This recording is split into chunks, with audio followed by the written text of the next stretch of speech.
folks, how you're all doing? I hope you're well, one and all. Right, let's get straight into it. On the celebrity news front, we've only got 3 stories again today. I'll leave the best till last. Well, that depends on what side of the fence you're standing on. First story up.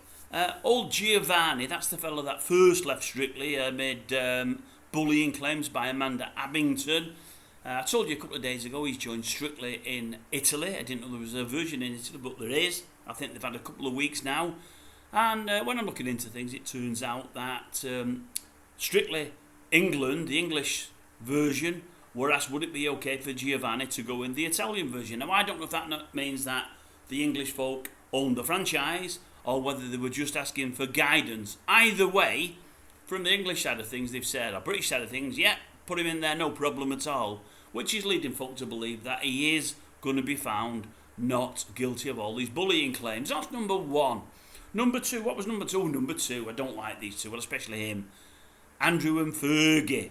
You know, there's been a big kerfuffle of late over the last year or two with these residents. He's staying in, I think, is it the old Queen Mother's gaff on the Windsor estate? Did they call it the cottage? They don't. What did they call it? Maybe I wrote it down. Maybe I never. Not that it matters anyway, really. What did they call it? The Royal Lodge. He's been in the Royal Lodge at Windsor. Charlie, on a number of occasions, has asked him to pack his stuff up and get out of there. He will not go. Charlie's taken away his protection. They go in November of this year. He's got no more protection then. He's in the big Royal Lodge. I think it's a 20-room place there, worth a good few quid. Charles wants him out to do some renovations, and more importantly, he wants him out because he doesn't want Andrew to have a freebie, because Andrew isn't classed as a working royal anymore. He does not want to go. Fergie's been living with him for a long, long time now there, but it turns out, news has come out, that she's got her own place in that there London, which she's renting out for, get this, you'll love this one, £16,000 per month. So she's staying with Andrew, somewhere the king doesn't want them to be. They should not be there. They've not got the permission to be there. Whilst at the time, putting 16k per month in her own skyrocket. Not bad if you can get it. And the final bit of news today, well, this all depends on what side of the fence you're on, as I say. Are you on Team Ruth? Are you on Team Eamonn? The impending divorce of Eamonn Holmes and Ruth Langsford has had many people having a pop at either one of them, depending on what side of the fence they're on. Heard a story over the weekend that I think many of you will find funny if you're in Team Ruth, or the camp of Ruth. If you're in Eamonn side, you will not.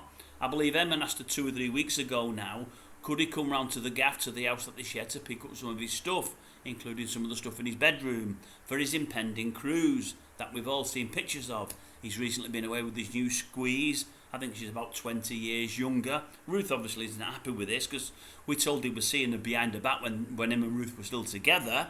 Anyway, Ruth has been unhappy with this. Said, go on then, you can come round for your stuff. Give me 3 days. I want you come round in about 3 days and I don't want to be there. Oh, okay then, he said. So, you may or may not have heard, with his back being bad and his this and this and that and the other over the last sort of 12, 18 months, he'd had a stair lift fitted inside the home that they both shared to help him get up and down the stairs. When he rung up saying, can I come and pick up my stuff, including some things I need from the bedroom, Ruth said yes, give me 3 days. That 3 days give her a chance to take the stair lift down, and she thought this will be brilliant. He'll come here for his stuff. He'll need to use the stair lift to get up and downstairs because he's almost wheelchair bound now. He can't walk properly. He's going to really struggle getting up and down them stairs, and I'm loving it. She's thinking to herself, I'm not thinking that. She is. Those in Ruth's camp will love it because they think Eamonn's been rubbing a nose in it of late. Ruth was loving it, I believe, from way away from the house, thinking about him, how he's going to struggle there. Eamonn was probably cursing her to the high heavens, I would imagine. But anyway, she took the stair lift out, telling him 2 things. 1, struggle you bugger. And number 2, it doesn't look like you're coming home anytime soon, or at all for that matter. Anyway, that's it. That's all I've got for you. I've not got much else. There will be a couple of messages out, but they won't be concerning celebrities, if you want to call them that. Okay, as I say, I do hope you are all well.